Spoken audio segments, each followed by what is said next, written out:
Alors, bien, allons-y. Bonjour à tous et à toutes. J'ai le plaisir d'annoncer le début de ce webinaire et je préciserai d'emblée qu'un service de traduction simultanée en anglais et en français est disponible. Et si vous souhaitez activer ce service, vous pouvez le faire en cliquant sur l'icône de la petite planète qui est située en bas de votre écran. Donc, Bonjour hello tout le monde, everyone. j'ai le plaisir de I have the vous pleasure souhaiter to la bienvenue au host this webinaire. On a webinar. de l'interprétation, comme Simultaneous mentionné French-English précédemment. translation is Si vous voulez provided. activer le If service, you vous pouvez want to cliquer activate sur the service, you l'icône may click on the de la planet planète en bas icon, de which is located at l'écran. the bottom of your screen. Il y a aussi There's des also ASL services and LSQ de services langage des provided as signes, well comme vous voyez à that you l'écran. can see on the screen. Alors, à partir de ce moment-ci, je vais continuer en français. Nous avons également un service de traduction ASL-LSQ, comme vous pouvez le voir à l'écran.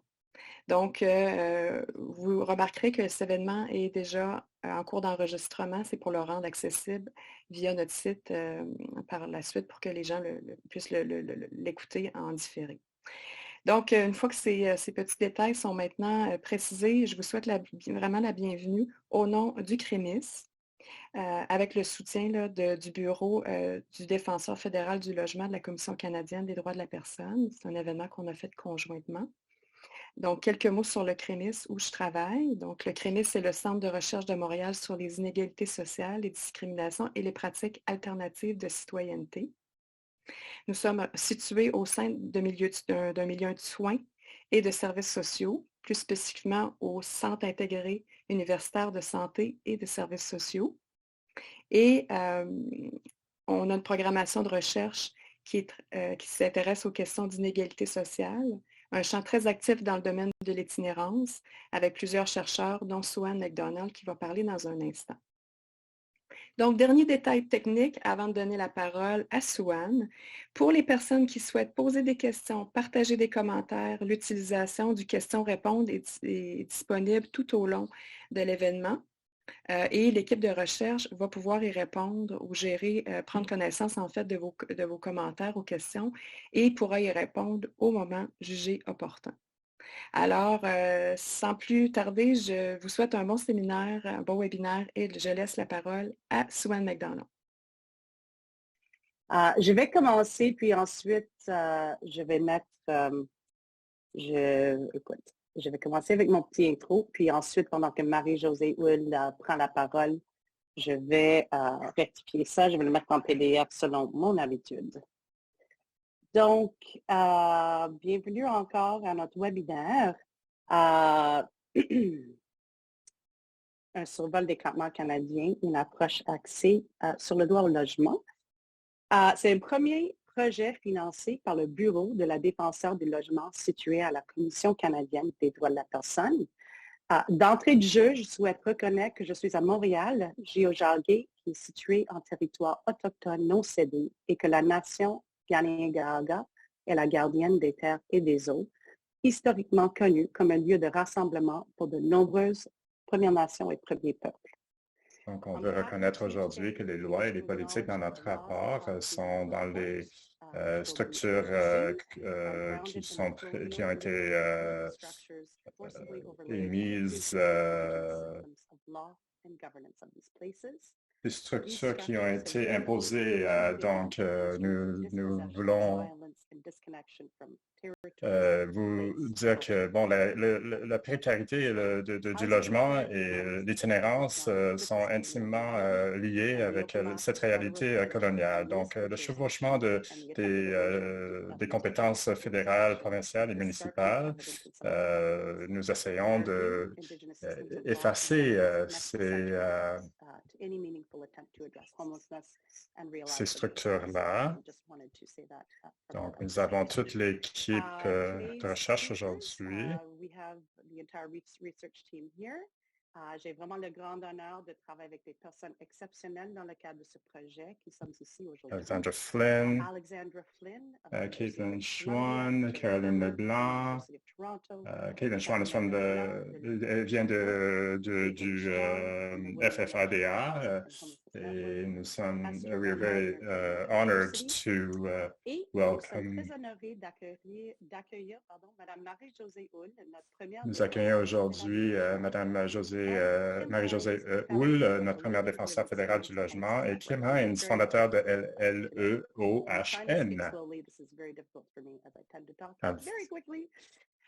Avant de passer la parole à Mme Houle, je veux reconnaître les contributions importantes de plusieurs personnes sur ce projet. Sam Freeman, Laurie Backrow, Émilie Roberge, Isabelle Festin, Amy Roberge, Sidney Chapados, Sam Freeman et plusieurs autres,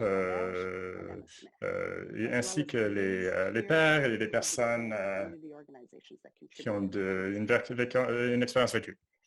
Sans plus attendre, je vais céder la parole à Mme Marie-Josée Houle pendant que j'installe la diapo. Je suis vraiment désolée. Marie-Josée Houle, who is the federal housing advocate and is appointed to promote and protect the right to housing in Canada. Thank you for being with us today, Mme Houle. Merci beaucoup pour cette introduction. Je veux dire d'abord, quand j'entends Mme Houle, je me dis, ah, c'est ma grand-maman. Donc, on peut m'appeler Marie-Josée. J'ai grandi en Alberta, donc MJ, ça fonctionne aussi. Cela étant dit, je veux vous dire que c'est vraiment un grand plaisir d'être avec vous aujourd'hui et de donner des remarques sur cette conversation sur les campements des itinérants au Canada. C'est un plaisir d'être avec vous aujourd'hui. Merci de m'avoir invité à contribuer à cette importante conversation sur les campements de personnes en situation d'itinérance. Mes remarques seront prononcées en anglais et en français et je vous encourage donc à être prêt à utiliser les services de traduction simultanée prévus si nécessaire. On répète maintenant la même chose en langue anglaise. On vous encourage à utiliser les services d'interprétation au besoin. J'aimerais tout d'abord reconnaître le privilège de m'adresser à vous depuis les terres ancestrales et non cédées de la nation algonquine Anishinaabe, connue sous le nom colonial d'Ottawa. Comme il s'agit d'un événement virtuel, je tiens également à reconnaître les territoires ancestraux des Premières Nations, des Inuits et des Métis de ce pays. Cette reconnaissance du territoire est un engagement envers la relation que nous partageons et construisons avec les peuples autochtones, une relation basée sur l'amitié, la paix, le respect mutuel et la réconciliation. Et en prononçant ces mots, je suis aussi pleinement consciente de l'incapacité des gouvernements successifs et du peuple canadien à honorer les engagements passés et nous devons gagner la confiance des peuples autochtones par nos actions. La crise du logement et de l'itinérance au Canada, notamment le nombre disproportionné de personnes autochtones qui vivent dans les campements, nous rappelle l'impact de nos échecs et nous montre tout le chemin qu'il reste à parcourir afin de respecter nos obligations. Je continue maintenant en anglais. Je suis ici aujourd'hui en tant que défenseur fédéral du logement. Mais avant tout, je suis ici en tant que personne qui a connu la pauvreté, le déplacement, la marginalisation géographique et la précarité du logement. J'ai pris mes nouvelles fonctions en février de cette année et mon mandat est indépendant du gouvernement et non partisan. J'agis comme chien de garde du Canada pour le droit, logement adéquat, et j'essaie de faire en sorte que les conversations sur le logement soient axées sur les droits de la personne. Je le fais en amplifiant la voix des personnes qui vivent dans les logements inadéquats et qui sont sans abri, et en tenant les gouvernements responsables et en faisant des recommandations pour améliorer les lois. C'est important de reconnaître que la défenseur n'est pas un recours pour des plaintes individuelles. La loi dit que je dois me concentrer en fait sur les politiques et les programmes sur l'itinérance. Donc, ces problèmes systémiques sont identifiés par des soumissions provenant d'organisations ou du public, par mon engagement auprès des communautés autochtones, des personnes ayant de l'expérience vécue et à la suite de recherches et d'études. Dans le cas des campements, j'ai adopté cette question comme une priorité en grande partie à cause de la recherche dont nous allons entendre parler aujourd'hui. Depuis, j'ai eu la chance de rencontrer des résidents de campements en Colombie-Britannique et nous avons commencé à recevoir des soumissions concernant les campements et en tant que problème systémique de logement.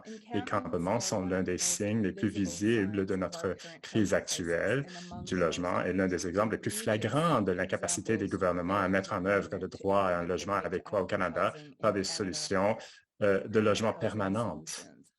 Ce n'est pas un phénomène nouveau au Canada, mais la situation a été aggravée par la pandémie et le ralentissement économique actuel.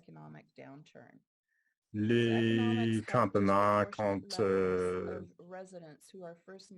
un nombre disproportionné de résidents issus des Premières Nations. Et ce sont des gens qui fuient souvent la violence et qui n'ont pas de logement adéquat s'ils viennent des communautés autochtones. Il y a trop de personnes au Canada qui n'ont d'autre choix que de vivre dans des tentes ou des abris informels pour survivre. Trop de personnes ont été blessées et sont décédées à la suite d'une exposition, des incendies, de surdoses et d'autres menaces à la vie et à la sécurité. Les résidents sont également victimes d'harcèlement et de violence de la part des acteurs étatiques et non étatiques.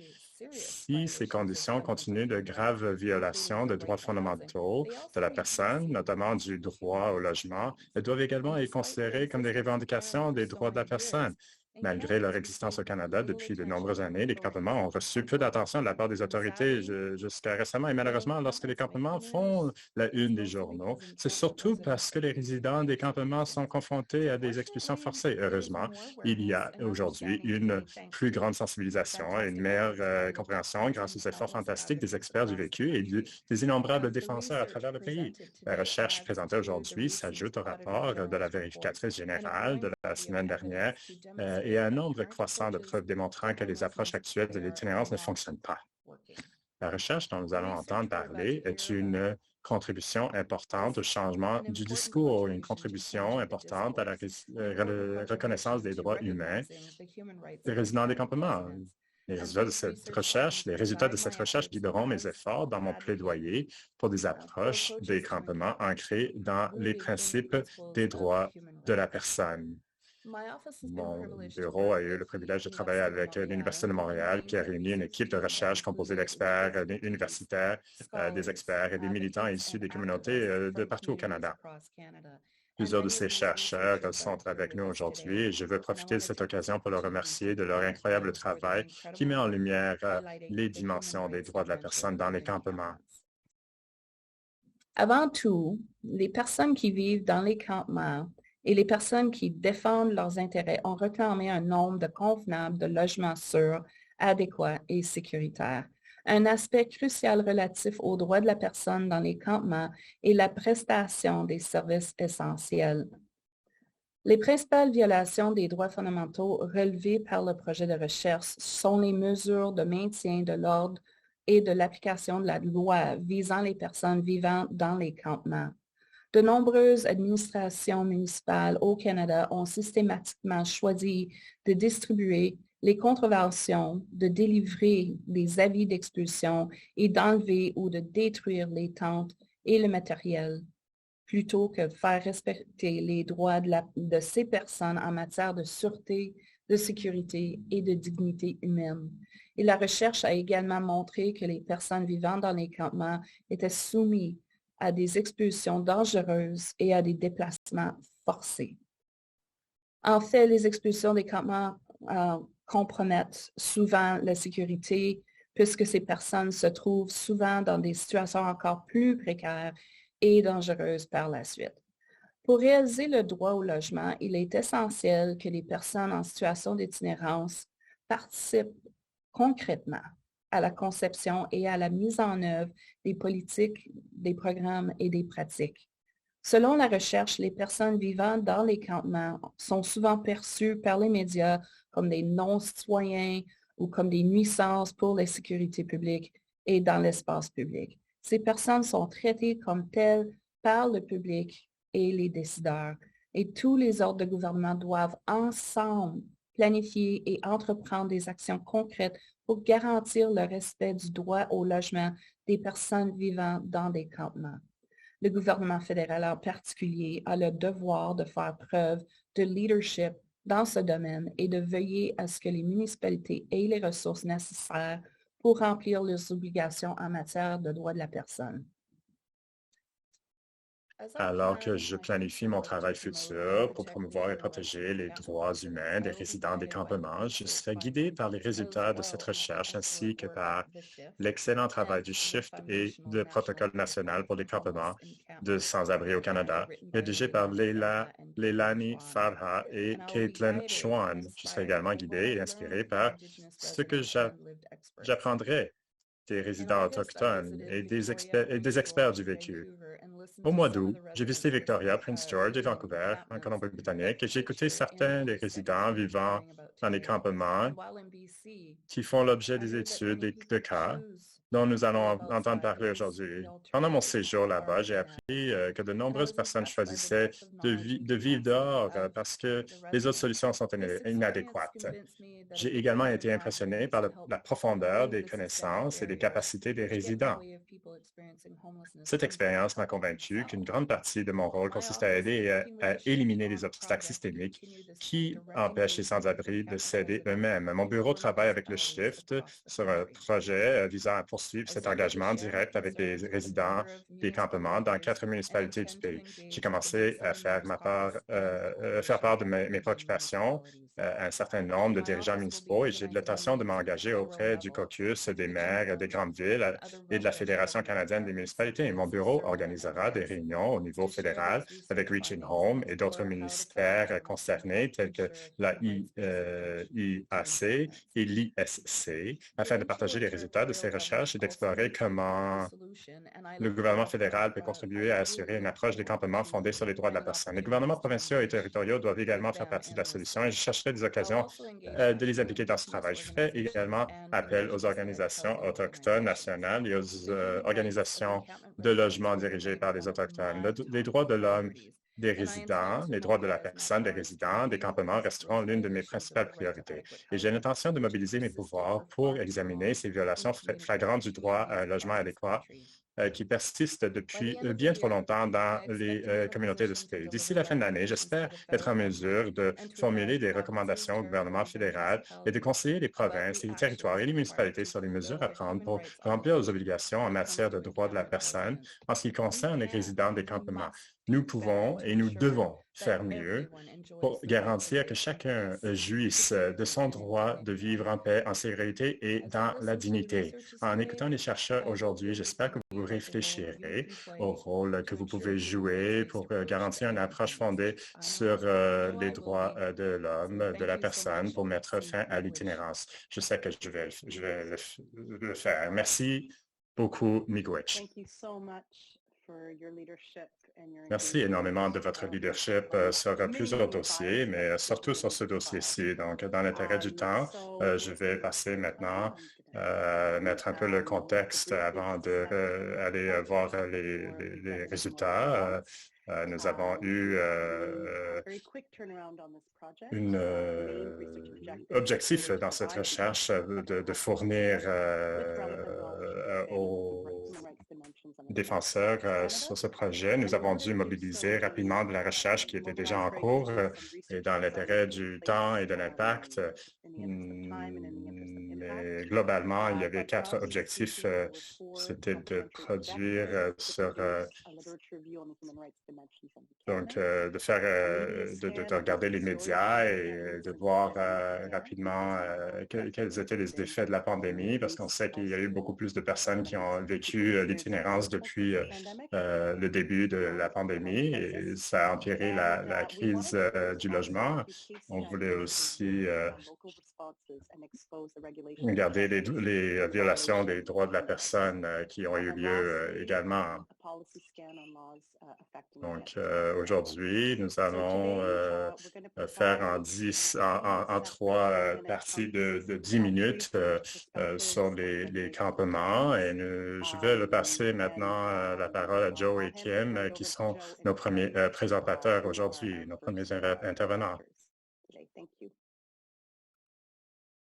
Well, great. Thank you very much.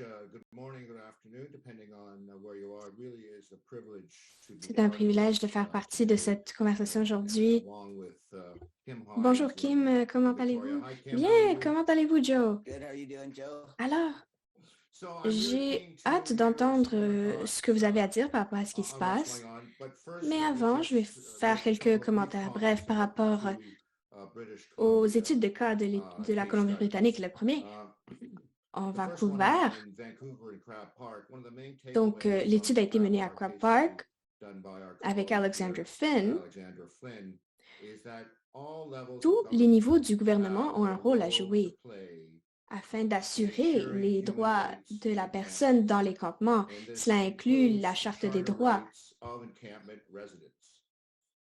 Governments cannot Les simply gouvernements act ne like peuvent pas private agir comme une property propriété owners privée and et legally imposer or morally des discipline choses aux, unhoused people aux- as aux personnes qui, trespassers, squatters, qui and then vivent dans to les campements.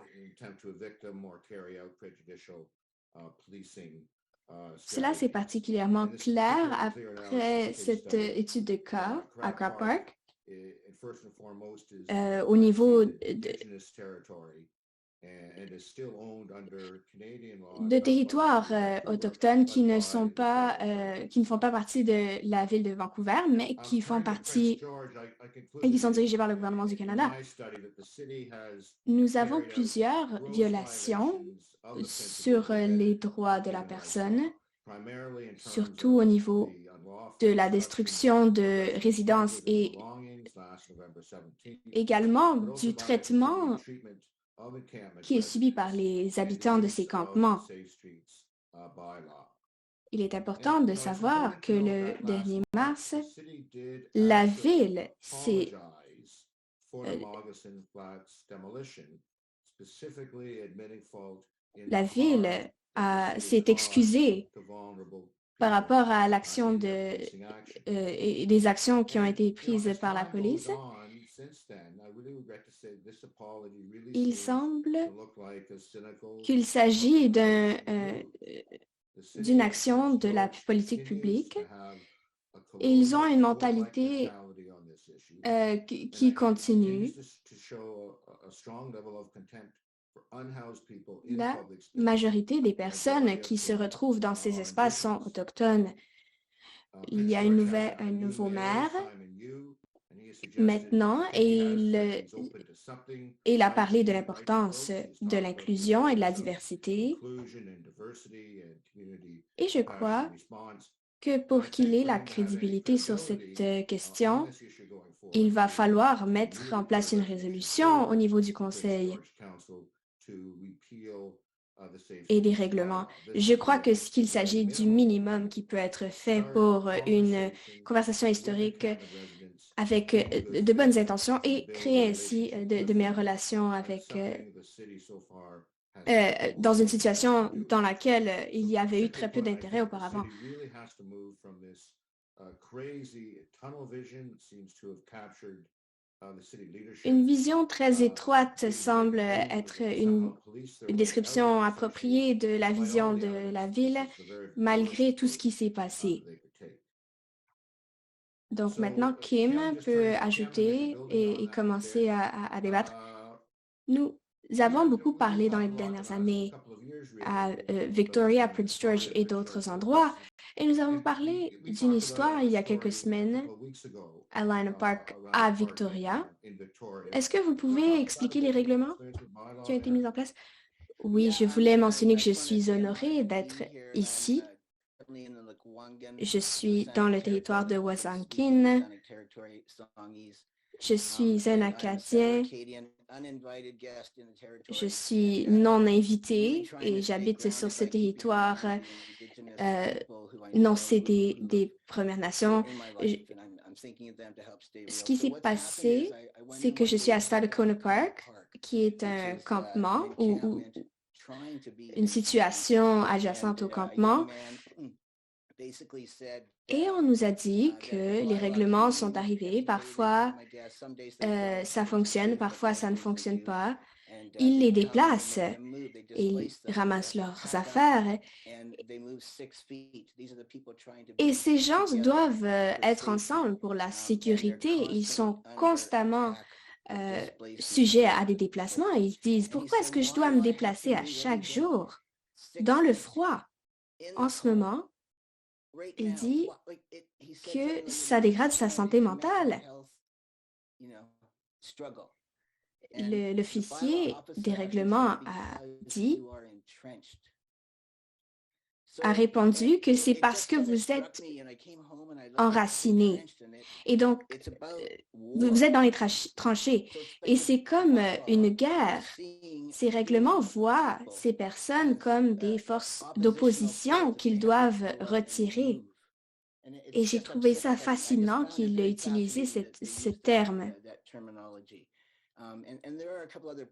Et donc, on a des gens qui essaient de se former des campements, mais la police ne les laisse pas.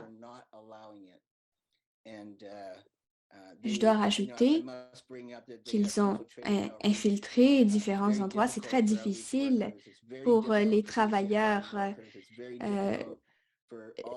communautaires d'aider et de faire leur travail. C'est très difficile pour la communauté de les aider.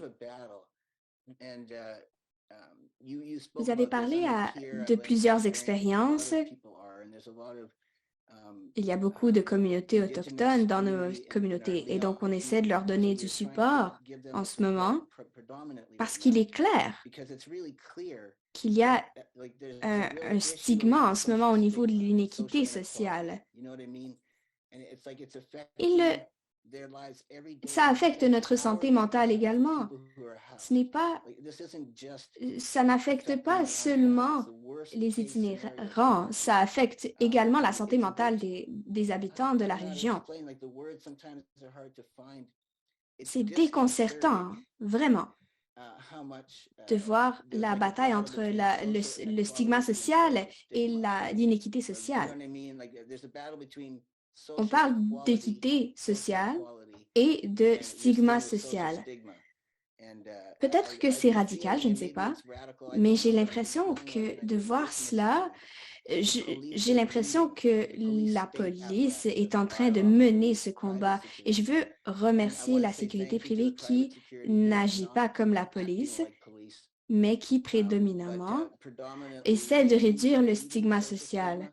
Ça a un effet très grand pour les personnes qui habitent dans ces campements et ça commence à affecter les personnes qui vivent dans la communauté. Ils doivent maintenant sortir 2 à 2 pour leur sécurité. Vous essayez d'aider les personnes qui vivent dans les campements, mais terminez par les déplacer à chaque jour. Les défenseurs du règlement disent et répètent, parlez avec le logement de la Colombie-Britannique. Parlez avec eux. C'est eux qui nous engagent pour faire ce que nous faisons. Je me rappelle que dans le centre de la ville, la police nous demandait de parler à la Ligue NDP. Ils font ces choses et ensuite, ils n'ont pas de responsabilité. Ils nous disent de parler avec le gouvernement. Et je ne vois pas qui a véritablement le pouvoir dans les municipalités pour dire et faire ce genre de choses. Est-ce qu'il y a quelqu'un qui peut demander à la police d'arrêter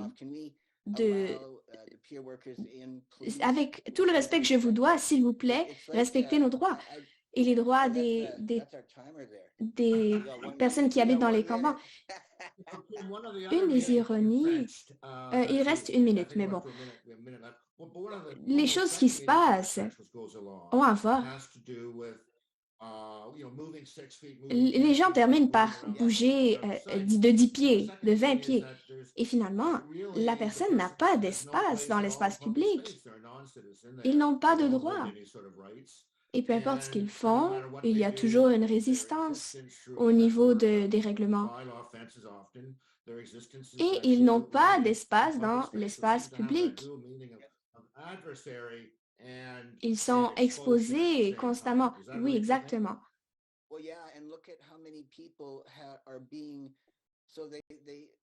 des personnes ont des problèmes de santé mentale à cause de cela. Je fais ce que je peux. Moi, j'ai une maison et j'ai accès à tous mes droits de base, mais ça affecte quand même ma santé mentale. Est-ce que vous pouvez poser la question encore? Oui, la police n'est pas la solution à la question. Comment est-ce qu'on donne du pouvoir aux municipalités pour nous aider? Je ne sais pas. La police ne dit pas seulement de bouger. Ils tuent des gens. On a eu des tueries dans le centre-ville. On a eu des coups et des tirs. Et tout le monde autour disait, « S'il vous plaît, arrêtez !» Et il a tiré et il est mort. C'était un homme travesti. Et le lendemain, un des frères qui ont été déplacés de Salacona Park ont été retrouvés. Et on remercie aux journalistes qui nous ont rapporté ces événements de manière respectueuse. Et ça s'est passé à 3 heures du matin. Ils ont couru et ils ont été tirés par des balles. Et ils ont encore la possibilité de le faire. C'est très difficile de vivre dans ce genre de situation. Et ils n'ont pas toujours la possibilité d'avoir du support par les pairs, d'aller voir quelqu'un qui peut leur offrir le support dont ils ont besoin au niveau psychologique. C'est très troublant. Merci beaucoup, Kim et Joe, pour cette dépiction intime des conséquences humaines. Au lieu de seulement parler de campement, vous parlez des conséquences humaines. On n'a pas le temps de parler de cette diapositive que vous voyez devant vous par rapport au règlement des campements, mais sachez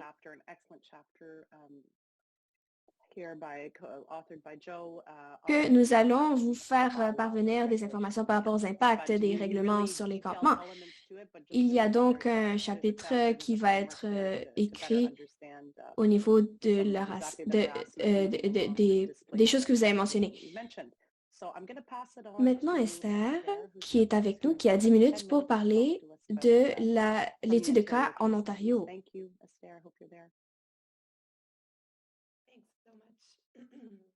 Donc, à Toronto et à Hamilton, nous avons des études de cas intéressants afin d'illustrer la disconnexion entre l'action et les mots au niveau du gouvernement et les pratiques qu'il perpétue, ce qui se passe sur le terrain.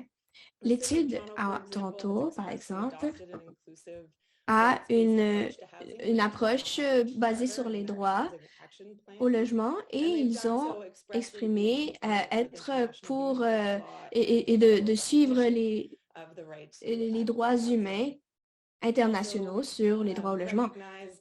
Ça fonctionne également sous la déclaration de l'ONU pour les droits des personnes autochtones et reconnaît les droits d'autodétermination au niveau des programmes tels que les programmes de logement. En même temps, ils agissent de manière complètement différente. La réalité des campements à Toronto pendant la pandémie l'a démontré que ces demandes ne sont pas remplies et que la Ville continue de rejeter des propositions qui ont été mises de l'avant afin de répondre à ces besoins manquants et criants des droits de la personne, dont les évictions et à travers différents sites, la présence de la police qui parfois est violente, et le tout basé sur des demandes réglementaires pour renforcer les droits au logement, soi-disant.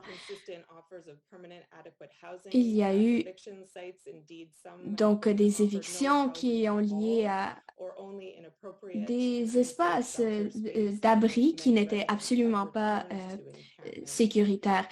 Les règlements continuent d'être renforcés dans les deux villes et c'est très inconsistant par rapport à l'approche et criminalise les résidents et les supporters, les plaidoyeurs, dont une bande de 2 résidents et d'emprisonner 2 résidents ainsi que des plaidoyeurs qui les aidaient à faire respecter leurs droits. Bien que une motion a été passée au niveau du protocole de renforcement, au niveau du protocole, nous avons reçu des amendements, bien que le renforcement de ce règlement a fourni des exceptions pour ceux qui étaient considérés comme très vulnérables. Cependant, nous avons vu dans les dernières 2 années que Hamilton a renforcé les restrictions par rapport à la taille des campements. Nous avons vu des restrictions au niveau de la location, de l'emplacement et des déplacements.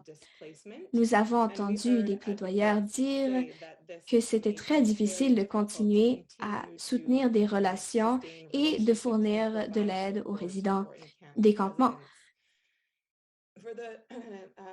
Pour 2020 et 2021, à Hamilton, c'était le status quo, mais l'été 2021, le conseil de Hamilton a appelé un nouveau plan de renforcement afin de réinstaurer leur règlement préalable. On a vu des résidents des campements et des alliés ainsi que des systèmes qui avaient été mis en place pour les aider, essayer de renforcer leurs droits de la personne à travers des mécanismes légaux. À Toronto, nous avons plusieurs applications. À Toronto et Hamilton, nous avons eu le cas Puff et ces 2 cas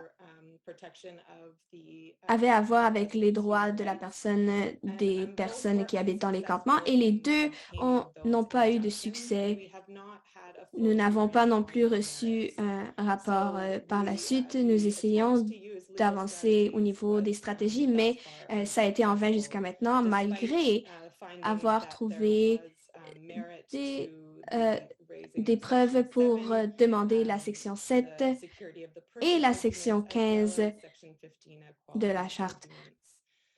Ces décisions n'affirment pas que ces règlements sont constitutionnels, mais ils déterminent que ce qui a été retrouvé était une commodité et que les municipalités puissent continuer d'appliquer leurs règlements, même lorsqu'il y avait violation des droits de la personne. C'était un peu différent que la Cour en Colombie-Britannique. Toronto a eu les droits de gouverner sur les espaces publics. Il y avait une très forte inclinaison pour accepter que les abris disponibles soient accessibles et adéquats,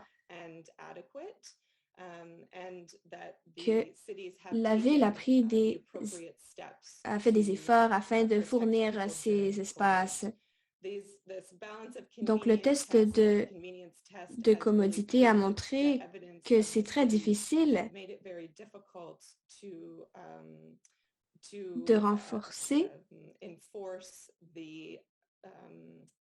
le cadre basé sur les droits. Ce n'est pas un espace simple pour reconnaître les habitants des campements comme étant des personnes ayant des droits, de contacter les personnes qui habitent dans les campements.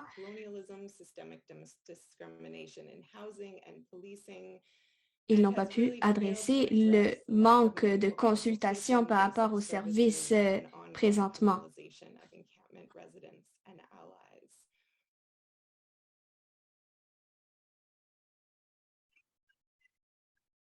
Merci, Esther. Ouais, super. Vous n'avez pas dépassé le temps. C'est ça qu'il y aura des questions à la fin.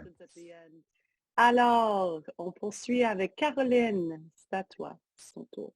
Donc, bonjour tout le monde. En fait, je tiens à souligner que je suis sur les terres des Abénaquis et que c'est un honneur de partager cet espace collectif pour mettre en commun nos connaissances sur les campements. Pour ma part, je vais vous présenter un court compte-rendu, en fait, de la situation au Québec. Parmi les villes qui ont attiré l'attention des médias, c'est Gatineau, Sherbrooke, Montréal. Et si on referait l'exercice aujourd'hui, on pourrait rajouter Granby. Par contre, ça ne veut pas dire qu'il n'y en a pas ailleurs au Québec. Donc, tu pourrais bouger juste. Oui, parfait. Donc, on va aborder la réponse de la communauté. Plus principalement, il y a plusieurs personnes en situation d'itinérance, en fait, qui résident dans les campements, qui ne veulent pas avoir recours au refuge pour différentes raisons. Par exemple, les règlements qui sont stricts, mais aussi le maintien de leur autonomie.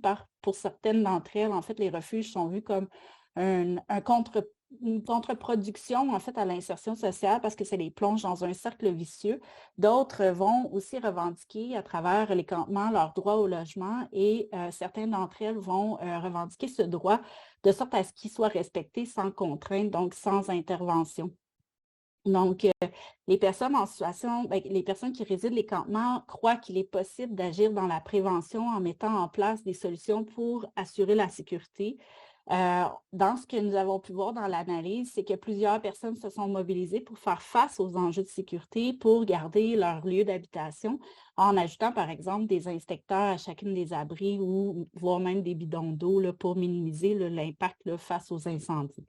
On a aussi vu plus particulièrement à Sherbrooke une autogestion des dons via la page Facebook pour cibler plus spécifiquement en fait leurs besoins, mais aussi éviter les surplus des donations qui peuvent vite dégénérer. Pour ces personnes, en fait, les démantèlements, c'est une perte de repères qui va venir augmenter les risques pour leur santé et leur vie, surtout en pleine crise des surdoses. On l'a vu beaucoup dans l'analyse. On a aussi compris que plusieurs personnes vont se mobiliser pour revendiquer et dénoncer les démantèlements, par exemple en manifestant, plus particulièrement lors du campement du démantèlement du boisé Stanbird. Il y en a beaucoup qui se sont mobilisés. De plus en plus, les personnes en situation d'itinérance vont revendiquer leurs droits, mais en étant visibles. Les campements peuvent donc être une forme de revendication, ce qui est confrontant pour les élus. Au niveau des résidents aussi qui cohabitent avec les campements, en fait, ils ont un rôle assez important dans la communauté. On a pu voir une vague de solidarité très importante, mais aussi une revendication du droit d'occupation en disant que les campements n'étaient pas nuisibles dans leur quartier sous forme de manifestations et aussi de pétitions. Mais à l'inverse, on a aussi pu voir dans l'analyse des médias que certains résidents, en fait, protestaient la présence des campements par le biais d'une pétition. Donc, on peut changer, Swan. Alors, au niveau de la réponse communautaire, il est difficile de passer à côté du collectif qui s'est créé. C'est le collectif « On ne laisse personne derrière » qui est né d'une volonté collective pour soutenir les personnes qui n'avaient aucune autre option qu'une tente ou un campement ou voire même la rue pour s'abriter. Il s'agit d'un regroupement d'un grand nombre d'organisations qui travaillent de près avec les personnes en situation d'itinérance et de grande pauvreté et des regroupements aussi sectoriels. Donc, par conséquent, dans la réponse communautaire, selon la lecture de notre analyse dans ce rapport, les ressources communautaires vont souligner que de déplacer les gens vers les refuges n'est pas la seule solution, car les refuges vont créer de l'exclusion et donc ils sont d'accord à ce qu'il faut offrir différentes ressources et innover pour être le plus inclusif possible. Pour le communautaire aussi, il faut renoncer au démantèlement dû au risque que cela engendre pour la santé et la vie des personnes en situation d'itinérance et que de démanteler devient inacceptable s'il n'y a pas de véritable alternative. Alors, au niveau des campements versus le logement, bien, ils reconnaissent que les campements ne remplacent pas d'autres types de logements, mais que les campements assurent une stabilité et que c'est une solution vers laquelle certaines personnes vont se tourner, qu'il faut respecter leur choix, mais aussi protéger leur autonomie.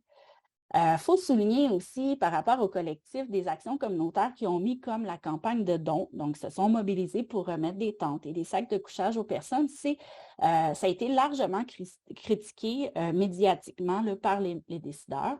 Et de plus, ils ont aussi mis en place des dépliants informatifs sur la réduction des risques, qui est assez intéressant. Donc, tous s'entendent pour réclamer une gestion des déchets dans les campements, l'aide alimentaire, l'installation sanitaire pour assurer des conditions décentes. On peut changer, s'il vous plaît. Donc, au niveau de la réponse politique, bien, on a pu remarquer dans l'analyse des articles médiatiques qu'il y avait une certaine distorsion entre la réalité du terrain et la réflexion des décideurs. Et on pouvait voir aussi une certaine instabilité dans leur position et leurs décisions face à la réponse au campement. Donc, tout d'abord, on pouvait, la réduction et le manque de ressources, mais aussi le manque de financement des organismes communautaires ont été une source qui a mené à la création de certains campements. Toutefois, les décideurs dans les écrits ne reconnaissent pas toujours cet impact-là. Nous avons aussi pu voir que la réponse des politiciens part avec une volonté de collaborer avec les personnes qui vont résider les campements, mais ça va se transformer vers une approche punitive devant un manque de solutions, mais aussi la détermination de voir les campements disparaître. Nous avons aussi vu une certaine pression sur les résidents en campement en limitant leur capacité, comme par exemple en prenant leur bois pour limiter leur capacité de se réchauffer ou en demandant à la population d'arrêter de fournir des dons afin de limiter leurs ressources et de les faire migrer vers des organismes. En lien avec la santé publique, il y a en fait les raisons que les décideurs vont donner pour intervenir face à un démantèlement, c'est souvent la nuisance, les enjeux de santé, de sécurité, de santé, particulièrement l'hypothermie, de célébrité, de criminalité. Donc, c'est tout ça qu'on recensait, mais aussi les surdoses et quand les campements prenaient de l'ampleur avec du matériel permanent. On a aussi vu à Gatineau, par exemple, des enjeux pour l'environnement parce que le campement se situe près d'un cours d'eau. Donc, toutefois, on a quand même pu comprendre que les enjeux liés à la sécurité pouvaient aussi être utilisés pour camoufler des enjeux politiques tels que la visibilité de l'itinérance. Et ça, même si c'est une violation au droit de quand on démantèle, c'est une violation au droit et que les risques de sécurité sont souvent plus grands quand on démantèle. Parmi les stratégies qui ont été mises en place là, par les décideurs, c'est l'opération mise à l'abri qui est une action qui permettait de convaincre, hein, on nomme le mot convaincre, les résidents des campements à travers la ville de Montréal particulièrement, pour qu'ils quittent de façon volontaire et d'aller vers les refuges en offrant d'entreposer leur effet personnel. On voit dans ce cas-là que c'est une stratégie qui déplace les personnes vers les refuges, mais qui ne sont pas nécessairement adaptés pour les accueillir et qui bougent d'une place temporaire vers un autre lieu précaire. Alors, au niveau de la tolérance versus le démantèlement, dans certains cas, les campements peuvent être tolérés. Mais même si les campements sont tolérés, les résidents restent quand même toujours dans une peur de se faire démanteler. Tolérer ne veut pas dire être accepté d'être quelque part, tandis que les démantèlements peuvent avoir en fait engendré des coûts exorbitants au niveau économique, mais aussi la mobilisation des ressources communautaires peut être aussi un impact et bien sûr l'impact psychologique que ça peut avoir tant dans la communauté en situation d'itinérance que le reste de la population. Alors, pour les décideurs, ce qui est intéressant dans notre analyse, c'est que leur perception des opérations est en lien avec les démantèlements est parfois distorsionnée du milieu communautaire.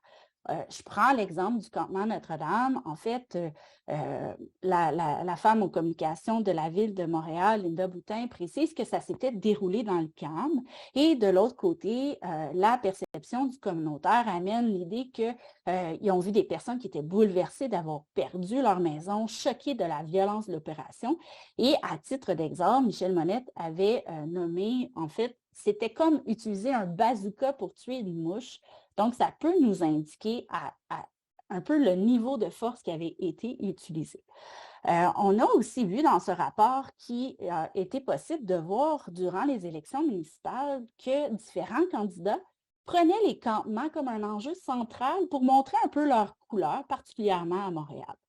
Et donc, on a aussi vu que les élus, les décideurs municipaux soulignent souvent que l'inaction des gouvernements provinciaux et fédéraux en ce qui concerne le logement est très marquant et donc il signifie beaucoup aussi qu'ils n'ont pas de pouvoir sur la crise du logement, mais à l'inverse, le gouvernement dit qu'il y a assez de refuges et nie que les campements sont liés à la crise du logement, du moins à ce moment-là, par rapport à l'analyse qu'on a de la situation au Québec. Et c'est la ministre déléguée au transport, Chantal Rouleau, qui avait mentionné que ce n'était pas directement lié à la crise du logement.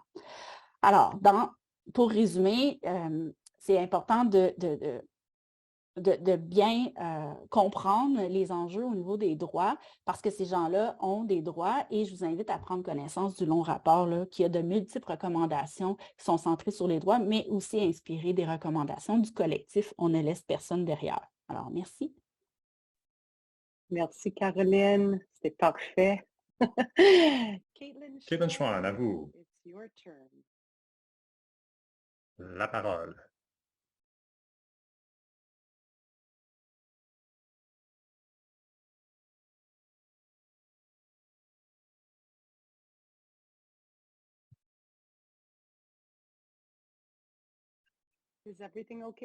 Est-ce que tout va bien de votre côté, Caitlin? Est-ce que vous m'entendez? Oui, super. OK, bonjour, je suis là. Super, je suis là. Monsieur Anne, merci. Bonjour, je suis honoré d'être ici. Je suis Caitlin Schwan. Je ne suis pas invité. Je vous appelle des territoires traditionnels des peuples autochtones en Arizona. Et mes collègues aujourd'hui ont vraiment articulé soigneusement ce à quoi nous faisons face en tant que société. On nous demande de poser des questions difficiles sur les droits de la personne et je pense que la plus vive entre elles, c'est nous. Est-ce que nous, en tant que société, croyons que les personnes qui n'ont pas de logement ont le droit à la vie? Parce que c'est vraiment de cela que nous parlons aujourd'hui. Quand nous parlons des campements, on parle des gens qui essaient de survivre dans des circonstances très difficiles et essaient de protéger leur vie. Donc, je peux brièvement parler aujourd'hui de notre protocole national pour les campements des sans-abri au Canada. Ça a été rédigé par les Nations unies et par moi en 2020. Et on espérait avec ce document, en fait, faire un survol des obligations juridiques ou légales que le gouvernement du Canada et d'autres ont envers les gens qui vivent dans ces campements. Donc, on prend les lois nationales et internationales. Et donc, c'est supposé être vraiment un survol des normes, des standards établis. Donc, il y a 8 principes que nous surlignons. Et donc, je vous encourage, parce qu'on n'a pas beaucoup de temps ici, ma collègue va le publier dans un lien vers le document, dans la partie questions et réponses. Donc, je vais passer dans ces principes clés qui sont très importants aujourd'hui. Donc, prochaine diapo, s'il vous plaît. L'autre chose que je voulais mentionner avant de commencer, c'est que nous avons rédigé un document de 2 pages pour les gens, pour dire aux gens qui vivent dans les campements de leur enseigner sur leurs droits de la personne. Donc, on a travaillé avec des gens dans ce sens et donc je vais mettre cela aussi dans le chat, un lien, et donc vous pouvez le distribuer, l'imprimer, la photocopier, le partager avec des gens. Donc, regardez donc le protocole et aussi ce document de 2 pages. Prochaine diapo, s'il vous plaît. Donc, juste aller dans les principes rapidement. Tout d'abord, le protocole s'est rendu compte que les résidents sont des détenteurs de droits. Ils ont un droit à un logement et à la vie. Et les gouvernements ont des obligations dans ce sens, de soutenir ces droits. Donc, Marie-Josée a parlé de ce point aussi de façon très éloquente. Donc, c'est très nuancé, en fait. Les campements sont une violation des droits de la personne parce qu'ils ont une revendication. C'est le produit d'une violation des droits de la personne parce que ces gens ont été très marginalisés et c'est pour cette raison qu'ils n'ont pas un logement. Et donc, il y a c'est une façon pour que les gens puissent faire des revendications pour d'essayer de demander, de faire des demandes, d'avoir un logement et d'avoir un espace pour vivre. Donc, de cette façon, c'est vraiment une pratique des droits de la personne de base. Quelles sont les obligations sur les gouvernements?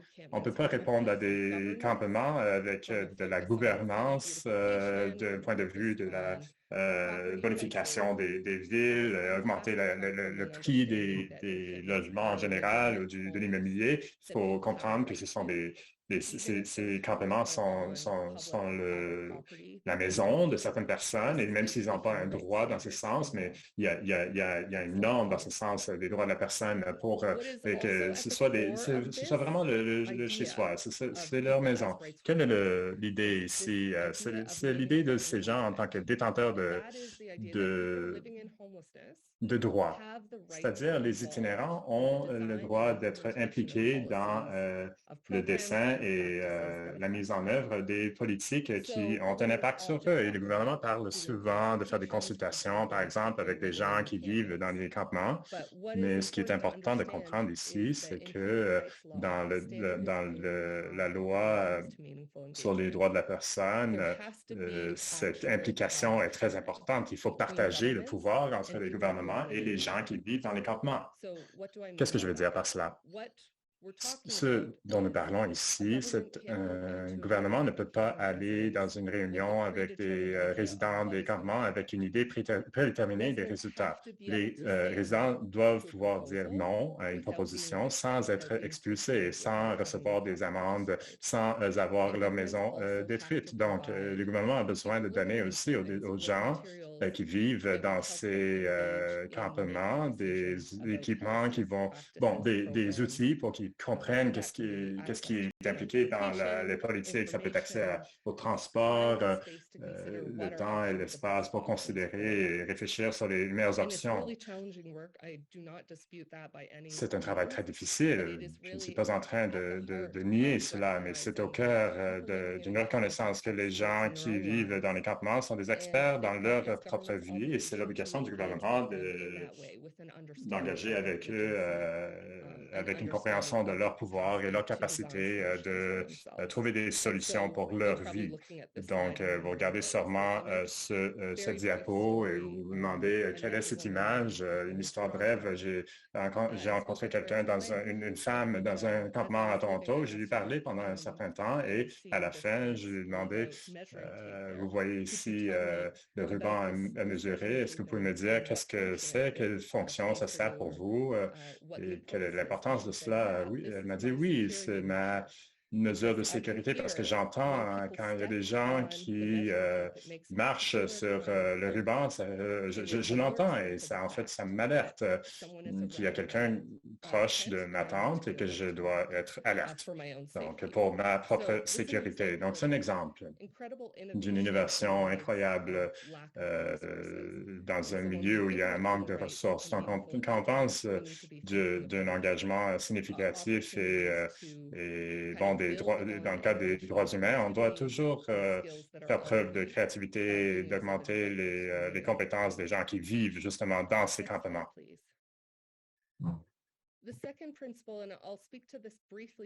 Le deuxième principe, et je vais en parler brièvement parce que ça a déjà été mentionné, très central à l'approche basée sur les droits de la personne, c'est l'approche qui empêche les évictions forcées au niveau des campements, même si ces maisons sont faites de bois, de carton. Et donc, le standard est que les locataires ne peuvent pas enlever et forcer l'éviction de ces personnes qui habitent dans les campements. Et s'ils sont enlevés et qu'il n'y a pas de ressources légales suffisantes pour compenser, c'est considéré comme une éviction forcée et il est considéré comme une violation des droits de la personne. Je vais peut-être repasser un peu cette idée, mais souvent les gouvernements utilisent un langage.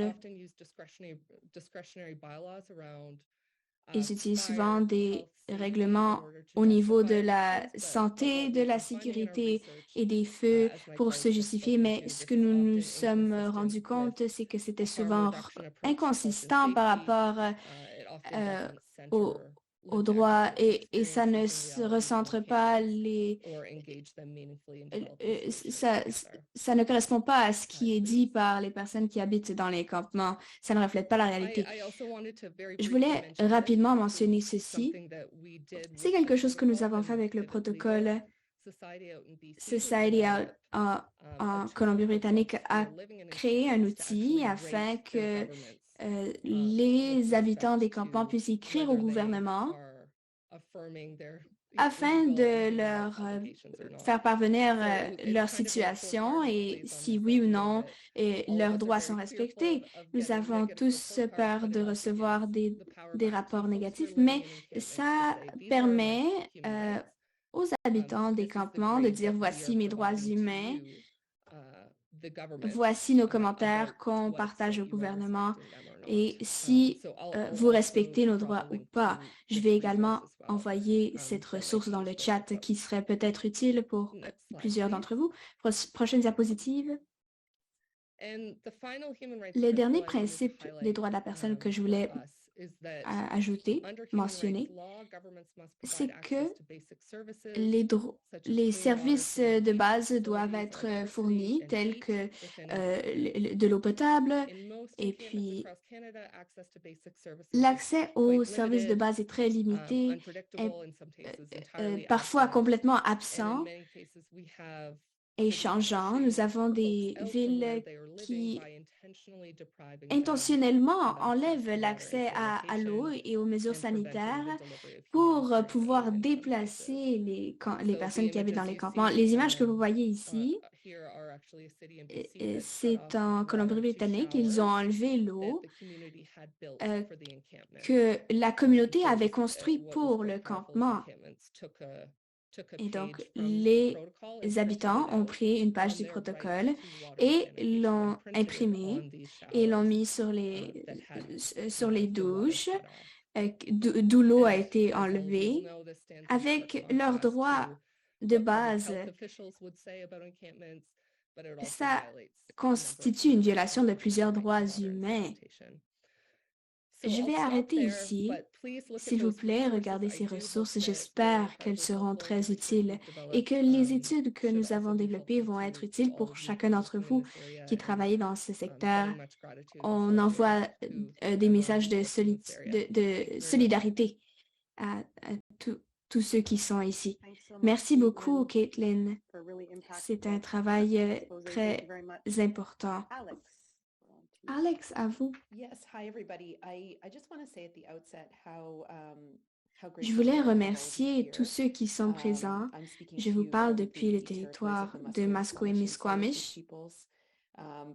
Je vois que plusieurs d'entre vous viennent de juridictions partout dans le pays.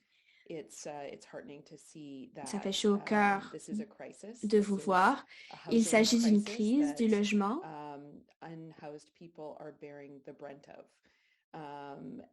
Notre recherche Notre recherche essentiellement montre les dégâts au niveau des processus d'éviction et de violation des droits de la personne et enlève l'accès à des espaces publics pour les personnes les plus vulnérables. Et ces personnes qui vivent la crise du logement. Comme vous l'avez entendu de la part de mes collègues, ces pratiques ne mènent pas à de meilleures conditions pour des personnes qui n'ont pas de logement. Ils ne font que les déplacer dans des situations plus critiques et moins sécuritaires. Nous avons des municipalités partout dans le pays qui s'engagent dans ce type de pratiques d'éviction. Des personnes à l'intérieur des sphères municipales promouvoient différentes approches. Selon nous, ça ne devrait pas être une situation qui se fait par municipalité. Nous pensons qu'il doit y avoir un certain leadership qui vient du gouvernement fédéral. Et pourquoi le gouvernement fédéral? C'est parce qu'ils ont présenté une législation qui représente les droits de la personne et les droits du logement, et ça inclut les personnes qui habitent dans les campements parce qu'ils n'ont pas d'autres alternatives sécuritaires. Je vais terminer notre présentation avec les recommandations que nous avons fournies au gouvernement du Canada. Vous avez entendu parler du renforcement des campements au niveau local. Vous avez également entendu parler de l'acte fédéral qui reconnaît le droit au logement. Et ce que nous avons fait, c'était de ramener ces deux questions ensemble. Comment est-ce qu'on peut ramener ces questions au niveau municipal? Nous avons donc 5 recommandations pour le gouvernement du Canada spécifiquement. La prémisse est que le gouvernement du Canada ne peut pas, doit être un chef de file au niveau de ce travail. Le gouvernement du Canada doit reconnaître cela de manière claire et concrète pour les personnes et leurs droits de la personne qui habite dans les campements. D'abord, une politique décentralisante qui empêche l'éviction des personnes qui habitent dans les campements. Ceci est une reconnaissance que les personnes qui habitent dans le campement ont des besoins et qu'il y a beaucoup de régulations et d'autorités qui régulent ces espaces tels que la police. Ces autorités mettent en place des droits comme si ces espaces de campement s'agissait d'espaces privés. Nous voulons promouvoir la dignité et la sécurité afin d'éviter de voir des mesures punitives dans des espaces tels que les campements. Nous basons sur des normes internationales sur les droits de la personne pour appuyer nos demandes. Et donc, comment est-ce que les municipalités vont agir? On demande au gouvernement du Canada de pratiquer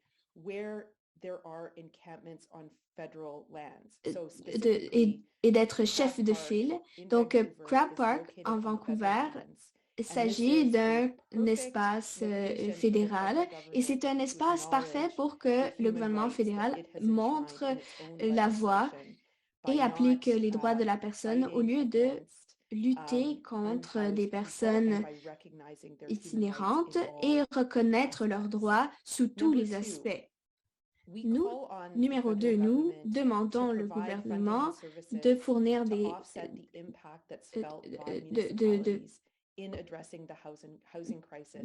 des financements par rapport au manque de logement.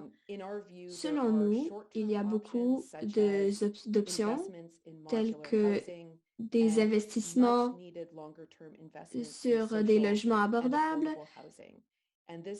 à court et à long terme. Et c'est urgent et nécessaire et ça doit être accéléré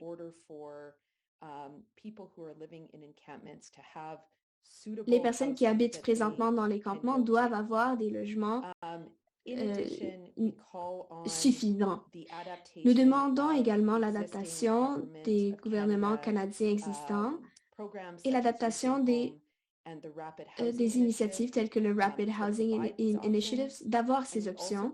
Et nous demandons au gouvernement fédéral de fournir à tous les récipients des fonds qu'il y ait un renforcement des règlements pour les droits de la personne qui existent déjà, tels que le Receipt of Healthcare Funding. Troisièmement,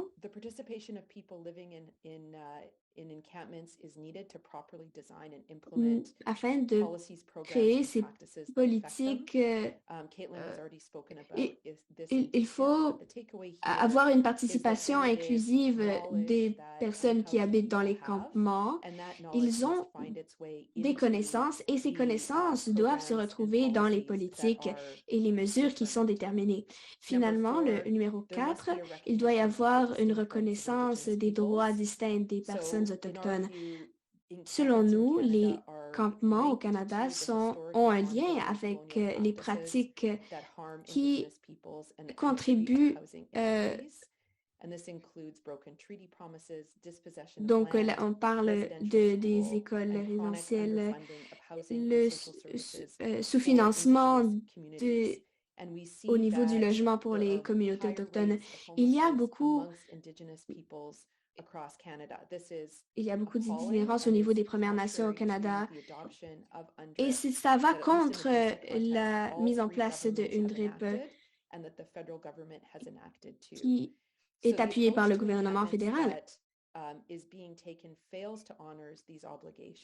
Le gouvernement n'adresse pas ces questions et il y a un manquement au niveau du gouvernement fédéral. Il doit donc adresser cette question.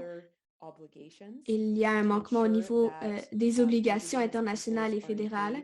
Il faut que les Premières Nations soient engagées, que leurs lois soient engagées. Et donc, ils doivent être inclus dans la participation des mesures. Finalement, cette approche doit prendre en compte des droits de base. Alors que certaines personnes vivent dans les campements, ils doivent avoir accès à leurs droits de base. Ils doivent recevoir des services qui reconnaissent leur santé et leur sécurité. La santé et sécurité ne doivent pas ensuite être mises en péril par le gouvernement, ce qui est le cas en ce moment partout dans le pays.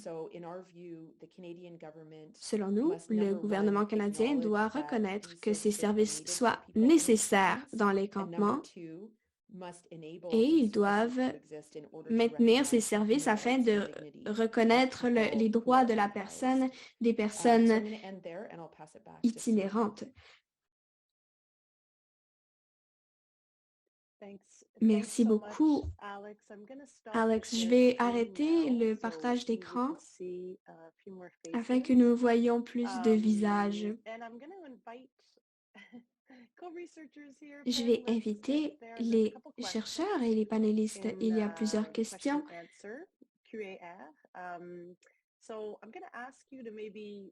Nous avons 15 minutes encore. On peut prendre 2 ou 3 questions de plus. Je vais vous demander à tous si vous avez des questions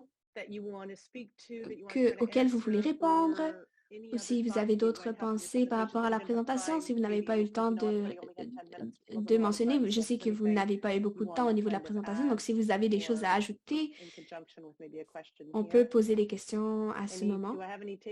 Est-ce que quelqu'un veut dire quelque chose? Je vois 7 questions ici. Est-ce que je peux proposer quelque chose, Swan? Peut-être que Alex et Aster, je vois qu'il y a plusieurs questions qui posent. Comment est-ce qu'on peut responsabiliser les municipalités pour les droits de la personne au niveau des règlements, des pratiques, des politiques? Je ne suis pas avocate, mais je sais que c'est quelque chose d'important à mentionner. ou Joe, ce serait génial d'entendre ce que vous avez à dire. Kim, je sais que vous avez fait de l'activisme à ce niveau-là.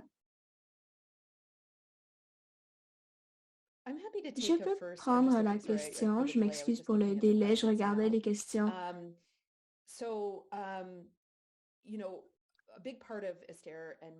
Au niveau de Esther et ma recherche, on se concentre sur les espaces publics et le gouvernement.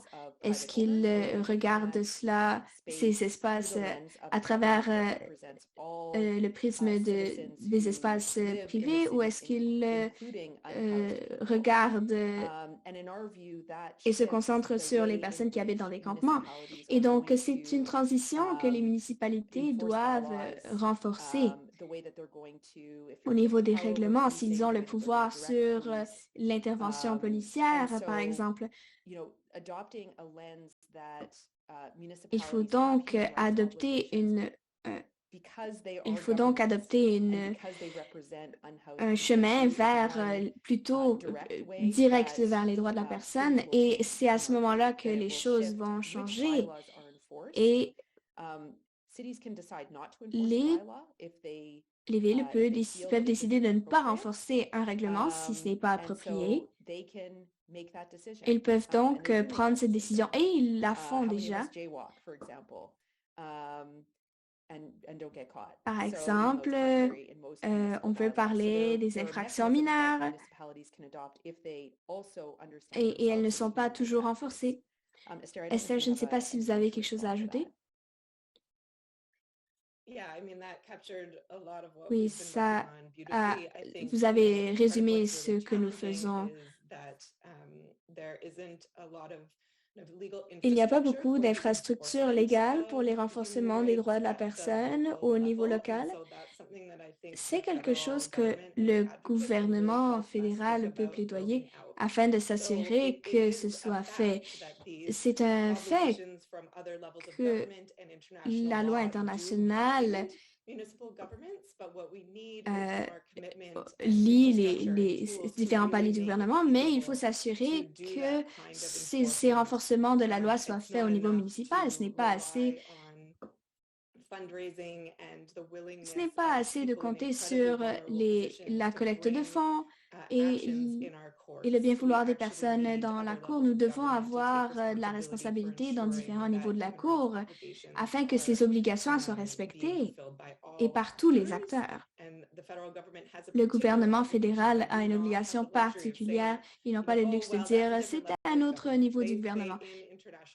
Les lois internationales ont ces règlements pour s'assurer que les gouvernements les respectent. Si je peux ajouter, les gouvernements ont le choix de ne pas faire les choses, mais pas de renforcer les problèmes au niveau des règlements. C'est très important, spécialement en Colombie-Britannique. Il y a une responsabilité provinciale, mais la responsabilité municipale est à travers les règlements. Et je crois qu'en parlant de ces questions avec des maires et de rappeler que ce que vous choisissez de ne pas faire, il s'agit d'une infraction au niveau des droits de la personne et ça a des conséquences. On parle d'approche d'eau en bas ou de bas en haut et une des choses dans ces enjeux, il faut s'assurer que le Canada ait la responsabilité. Ce n'est pas juste une question de stratégie et de règlement. Et ça demande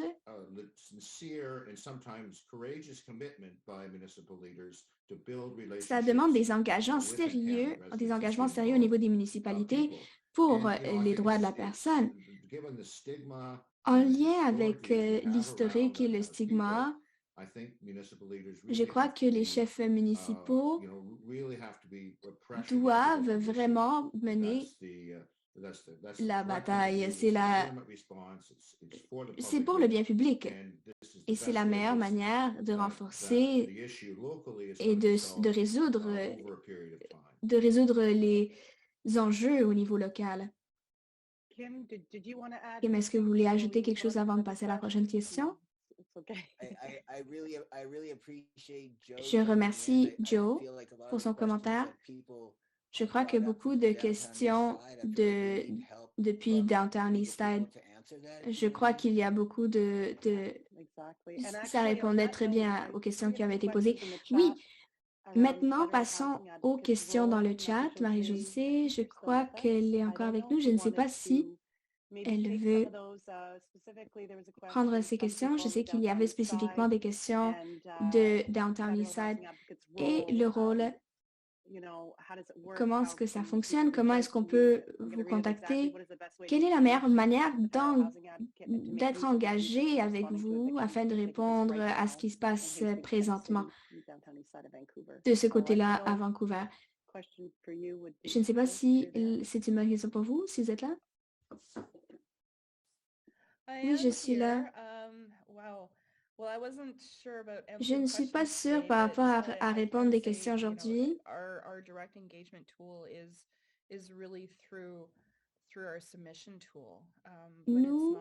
Ce n'est pas une action immédiate. Nous avons des outils afin de recevoir des commentaires et c'est un problème parce qu'on ne peut pas intervenir directement.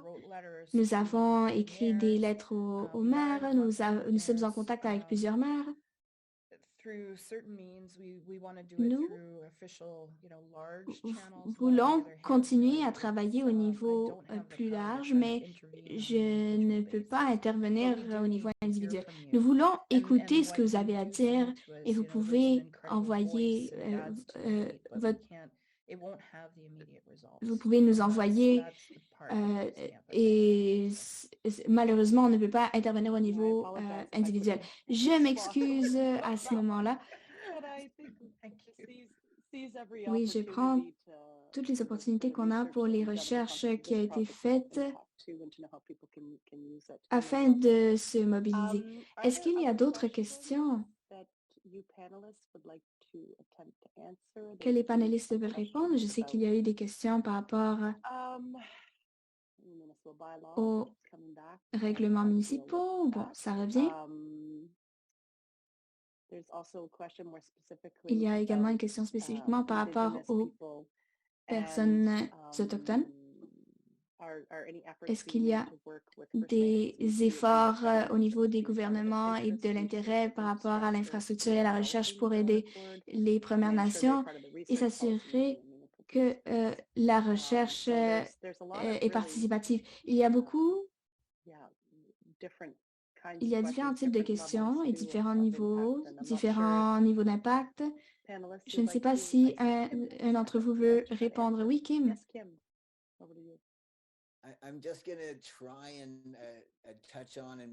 Je vais essayer d'inspirer les autres. Je vais commencer et demander à qui peut continuer. Il semble que dans une situation comme à Vancouver, il y a historiquement, la seule solution a été des solutions organisées par la communauté, que nous avons utilisé cette information, que tous ceux qui ont présenté aujourd'hui ont travaillé, et puis qu'ensuite, au niveau communautaire, il y a des organisations pour trouver des solutions. C'est ce que nous voyons. C'est comme une guerre.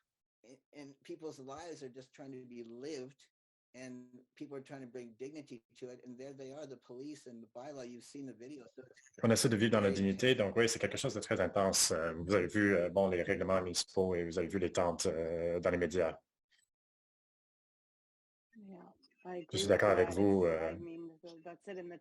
Dans le clavardage, on voit vraiment les différents niveaux de répression que les gens vivent et aussi comment on peut prendre précédence comment les règlements municipaux peuvent prendre précédent au lieu des droits de la personne. Et donc, il y a des gens qui vivent vraiment sans abri et je ne sais pas comment prendre une dernière question parce que là, il y a tellement de niveaux d'action et d'émotion dans le clavardage, dans le chat. Je serais contente de donner mes réflexions, d'offrir mes réflexions. C'est grave et c'est une situation terrible pour ces gens qui vivent dans des campements et pour les gens qui sont dans cette situation en général et pour les défenseurs également et certaines communautés, la situation est pire que d'autres. En Ontario, par exemple, les cours n'ont pas été recours facile pour améliorer la situation et le sort de ces gens-là, leur situation, mais je veux juste essayer de mettre une perspective, offrir une stratégie un peu plus positive. Nous avons la loi sur la stratégie nationale sur le logement et nous avons le rôle maintenant de la défenseur et il y a des façons de lier les gouvernements, de tenir les comptes, de tenir le gouvernement responsable, le gouvernement fédéral et provincial, et de lier le financement à des objectifs dans le sens des droits de la personne. Et aussi, il y a plein de gens qui font ce travail-là et nous devons continuer à le faire parce qu'il y a des choses positives, on peut avancer de façon positive. Par exemple, la Cour à Prince George en Colombie-Britannique, il y a d'autres arguments juridiques à faire, il y a d'autres stratégies à adopter, donc ne cédez pas, il faut continuer le travail. Sur cela, merci Alex pour offrir cette conclusion. Je ne sens pas juste des luttes juridiques, c'est aussi comment nous partageons l'espace dans la société. Et je pense à la stigmatisation au niveau des éléments sociaux. Les gens dans ces campements disent souvent qu'ils sentent plus de solidarité et de communauté. Donc, on doit penser à quel type de logement nous devons offrir à ces gens, pour ces gens qui ne se sentent pas inclus dans ce qui est proposé, donc, et que ça ne correspond pas, en fait, la situation actuelle, ça ne correspond pas à leurs besoins. Donc, on a besoin de faire mieux. Et donc, il y a eu des décisions légales récentes et on ne peut pas juste le laisser comme ça. Et c'est une responsabilité collective de changer comment nous répondons à cette crise. Et donc, la répression de la part de la police, on ne peut pas l'accepter. On doit ne pas accepter cela. J'apprécie beaucoup vos commentaires. Je vois beaucoup de mains levées. Kim, Caitlin, Esther. Donc, on va essayer de terminer dans les 2 ou 3 prochaines minutes, s'il vous plaît. Caitlin?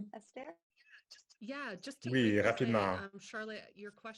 Charlotte, votre question est tellement importante par rapport à l'importance du travail et de la collaboration avec la gouvernance autochtone qui regarde l'intersection entre les lois autochtones et les gens qui vivent l'itinérance. C'est vraiment très important, le besoin de faire de la défense du plaidoyer ensemble. Et donc, je pense que c'est quelque chose de très, très important. Nous devons nous concentrer sur ce leadership autochtone. Et quand nous songeons à comment répondre à ces campements, la plupart des campements sont sur des terres volées. Je pense que mes autres collègues vont avoir des commentaires à offrir aussi dans ce sens, mais je veux juste dire que c'est tellement important, ce point-là. Et je pense qu'il y a des gens dans le chat qui ont demandé demander aussi pour les meilleures pratiques et politiques. Donc, il y a le Shift Travail et le Women's National Housing Network, donc le réseau national des femmes. Il y a beaucoup de travail qu'ils font dans ce sens, mais dans le contexte canadien, c'est assez nouveau. Donc, tout ça pour dire que restez à l'affût, nous allons avoir plus à offrir, à communiquer prochainement. Pour réitérer rapidement ce que Caitlin a dit sur l'importance de la gouvernance autochtone, les obligations dans les traités. Donc, on essaie de regarder ça pour les prochaines étapes de notre travail. Donc, on regarde beaucoup les structures juridiques et on pense aussi à la collaboration dans ce sens avec la gouvernance, etc. Donc, on doit aussi changer notre façon de penser à l'espace public et comment les municipalités traitent cette question. Les approches juridiques sont importantes, mais les appliquer dans la vraie vie va amener le vrai changement. Il y a tellement de bons groupes incroyables qui font ce travail sur le terrain et c'est très puissant. Donc, continuez à faire cela et de continuer à vivre et à traiter l'espace public comme étant une ressource partagée où tout le monde appartient à ces municipalités. C'est la façon de changer la donne. Kim, le dernier mot et aussi pour signaler aux gens les liens dans le chat pour les rapports de recherche. Il va y avoir d'autres liens aussi à partager, mais vous avez les liens déjà dans le chat, dans le cadrage. Kim, à vous la dernière parole. Très positif. Mais les gens ont parlé au droit de pouvoir dormir, le droit au sommeil. L'un des plus grands problèmes avec la santé mentale, c'est le manque de sommeil. Donc, il y a toujours des gens qui vivent dans ces campements. C'est très difficile pour eux parce que là, ils sont constamment réveillés. Donc, avoir des actions dans ce sens, ça prend seulement... Les gens risquent de se faire arrêter. Donc, il y a une équipe de jeunes universitaires qui essaie de lancer cet appel, mais on a de la difficulté. Mais les gens sont prêts à se faire arrêter pour éviter de se faire réveiller comme ça. Donc, on a de l'espoir. On peut s'impliquer dans les actions directes. Bon, la Journée nationale Martin Luther King. Donc, il y a beaucoup d'histoires ici. J'ai l'impression que vous allez tous aider et nous soutenir. Donc, merci. Merci beaucoup pour la superbe stratégie. Merci à tout le monde. Alors, je vous souhaite une bonne fin d'après-midi ou fin de matinée. Et donc, l'enregistrement sera disponible prochainement sur le site Web. Merci encore à tous mes collègues. Au revoir.